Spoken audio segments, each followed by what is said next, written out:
it's about time to do something for the country and for the party as well. And I hope that I can do my best to, make the country go forward. That's what I try to do. And right now, of course, I feel very honored and I feel very happy. That is Thailand's Prime Minister Paetongtarn Shinawatra speaking after being elected in September.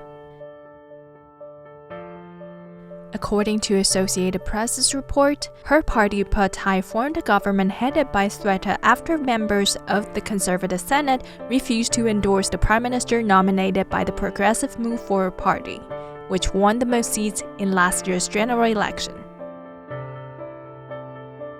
You're listening to The Divide. My name is Iris Xu. Today we're continuing our conversation with the Asia Times Southeast Asia editor Shawn Crispin, who's here to help me understand why Thailand's ruling Pheu Thai party was hit with new legal challenges brought by their perceived allies days after the Prime Minister took office. Right. So, the conservative interest in Thailand is no monolith, right? there are different factions fighting for different interests, representing different power centers. So, and it's a very important point, and it's a good one you raise, that the apex of the monarchy apparently, had a hand in forging the deal that brought the military parties under the umbrella with Pheu Thai, right? And this was the notion of a kind of a royally endorsed national unity. That said, there were plenty in the conservative establishment that didn't agree with this formula, right? Weren't given a vote on this configuration, and have been fighting back from the get-go of the formation of this coalition. So it's what I mentioned earlier, right? You saw extraordinary bureaucratic resistance to this digital wallet scheme, which effectively is like a handout of cash to poor people across the country. That's seen as fiscally imprudent, characteristic of fast and loose Shinawatra style policies we've seen in the past, which arguably has led to the country's household debt crisis. There was just, the Bank of Thailand has refused to lower interest rates. It too is seen as a bastion of conservative power. And again, in the name of fiscal and monetary prudence, everyone in Pheu Thai, from Paetongtarn to Thaksin himself, have been, threatening the Bank of Thailand, bringing their, independence under threat, and saying you need to lower interest rates and get with the program here. But you've had all of this resistance from these different conservative factions that, yes, indeed, have not signed on to this notion that we're in a national unity government with the Shinawatra clan. I suspect, and as you raise, right, she's barely been in the chair for a week, right? And like you said, you've already got these petitioners. And I believe the gentleman in particular who's filed this petition that's already alleging that Thaksin is orchestrating Paetongtarn's government from behind the scenes, his daughter from behind the scenes, which is illegal under Thai law, right? But I think the word is control, the legal word, right? Is she being controlled by her father? And if so, then Pheu Thai is liable to be dissolved. They've also unearthed, shareholdings in a questionable company that built a golf course on Buddhist land, which dates back to the 90s. Nobody had any idea that Paetongtarn probably had an interest in that. That's suddenly been unearthed. Just from the get-go, she's facing legal challenges. But the point here being is that she will govern with a sword of Damocles over her head from the start. And as soon as they want to drop it on her, they can and will. I suspect that there's going to be enough of a nod and a wink that, hey, the country is in a bit of an economic mess. She's characterized it as a crisis, that they're going to give this government a chance, considering that if you knock it out, they're all in there. They're all in this coalition. So, the interests are diffuse. The conservative interests are being padded through various ministerial portfolios. So my sense is that these cases will linger and hang, but will not be activated until she makes what is perceived to be as a politically wrong move.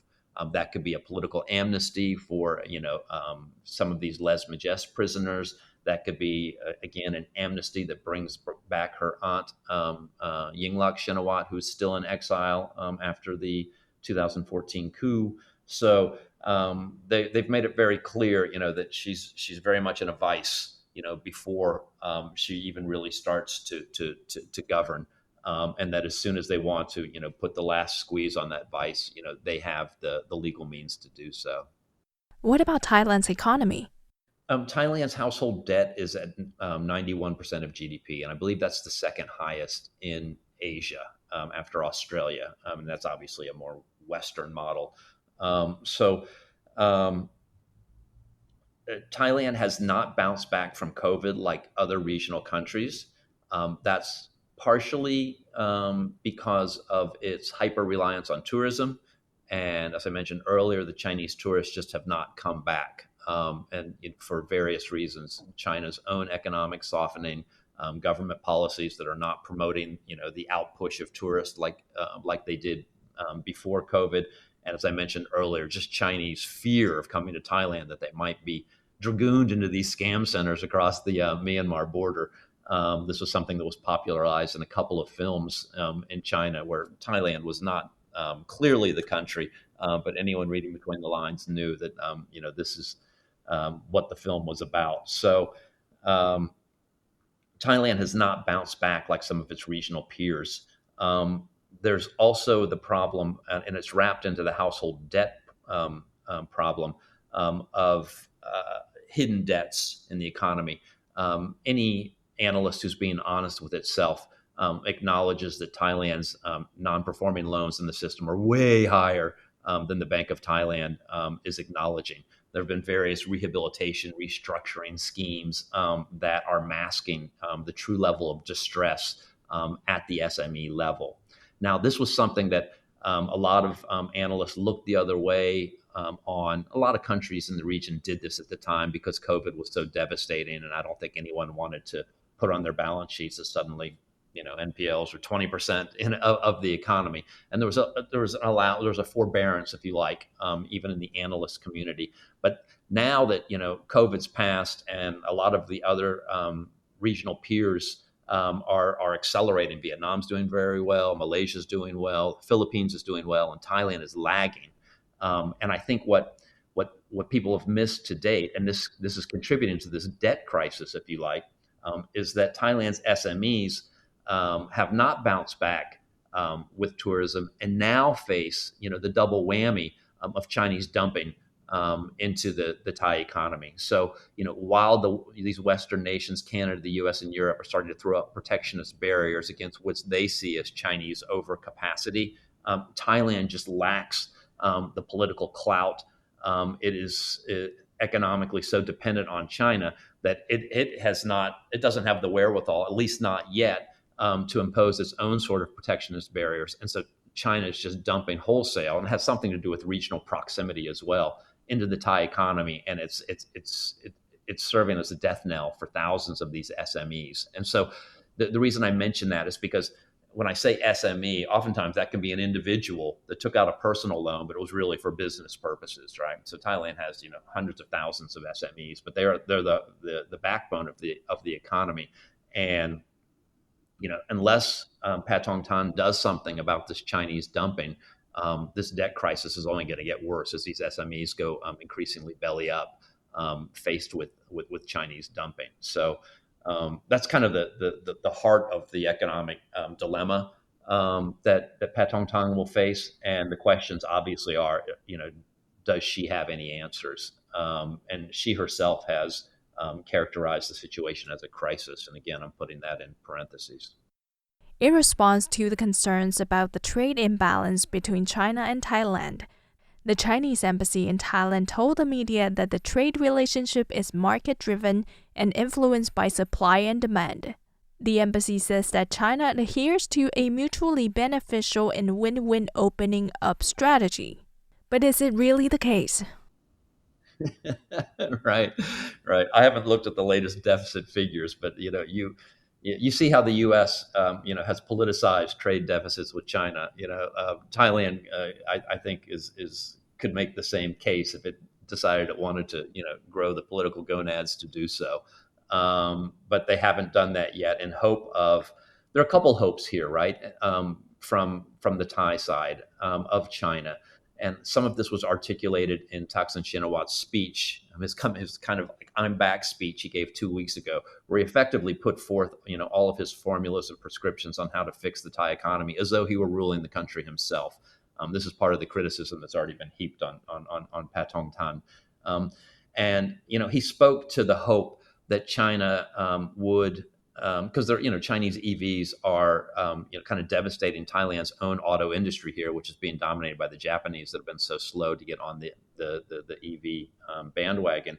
That the Chinese, the BYD, would establish a manufacturing presence here in Thailand for export, right, to the wider world. He was talking about right-hand steering wheels, which means, i.e., for China to get around some of these protectionist barriers, make the cars in Thailand and ship them to Europe and the U.S., right? That's his hope. China's shown no sign whatsoever they have any intention of moving any of their capacity into Thailand, particularly, at this time when they're facing their own manufacturing crisis, right? I mean, I think we've all seen the Economist article from 3 weeks ago that was talking about all these factories in China are going broke, right, under the economic stress they face right now. Now's not the time for China to ship manufacturing capacity out. They need to protect what they have at home. So that's pie in the sky on Thaksin's behalf. He had various hope dreams of what China could do for Thailand. He wants them to build satellites here, for their policy of low Earth orbit satellite booms, right? He wants China to launch satellites from Thailand. He had various wishes and hopes, which any logical analysts know just aren't going to happen, and most certainly, not during the tenure of his daughter's government. So that puts Thailand in a real bind, right? That you face, this dumping pressure on one side, and you're not getting the tourism bounty that you did previously for all the reasons I stated earlier. So, it eventually, Paetongtarn's going to have to either, take a stand or preside over the gutting of the Thai economy.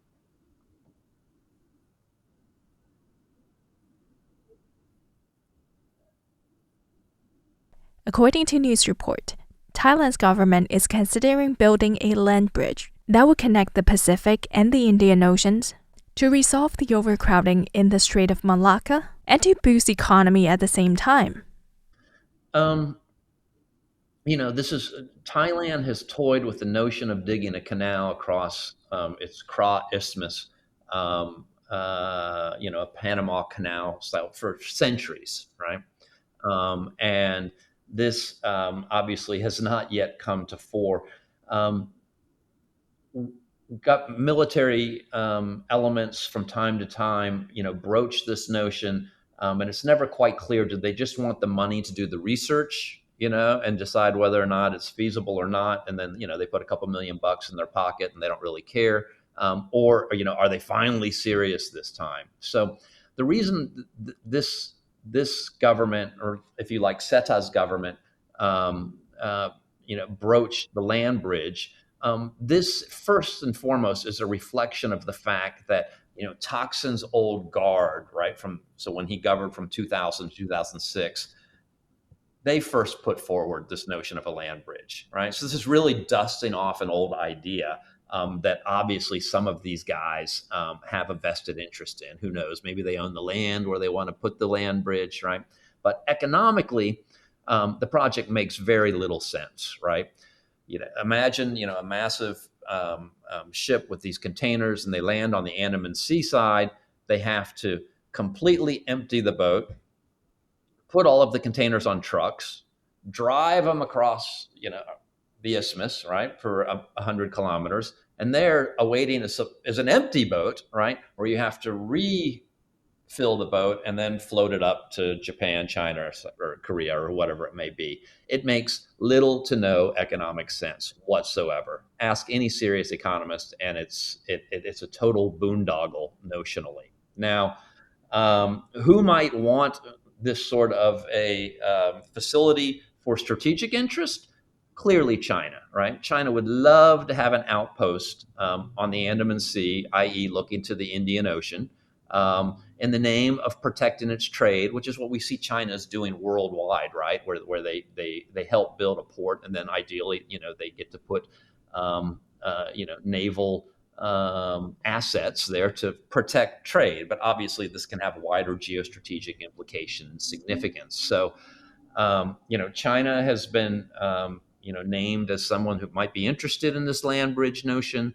And so then it's, we're not talking about economics, we're talking about strategic interest. This will be very interesting to see that, when will the U.S. Speak up?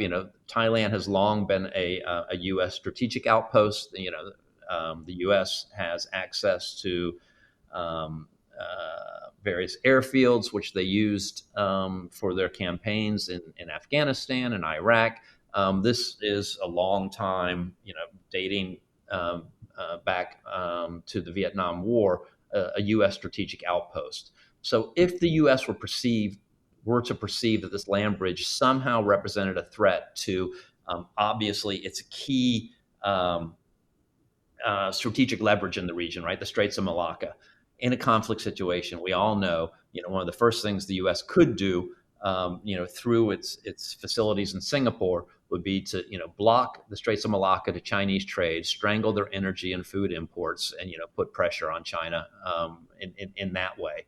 This is something that obviously has driven Chinese policy to create these alternative routes for its imports via Pakistan, Myanmar, and potentially with this land bridge, Thailand as well.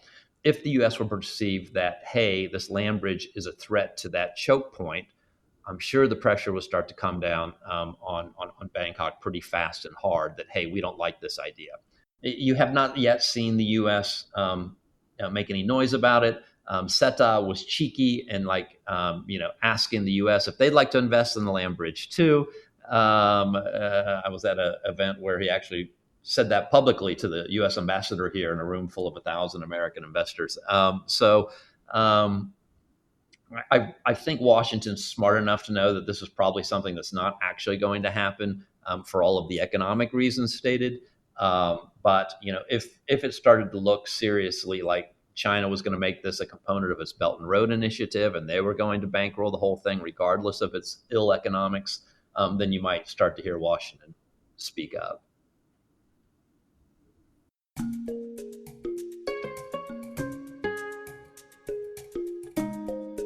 Thank you for listening. This episode of The Divide is brought to you by Radio Taiwan International.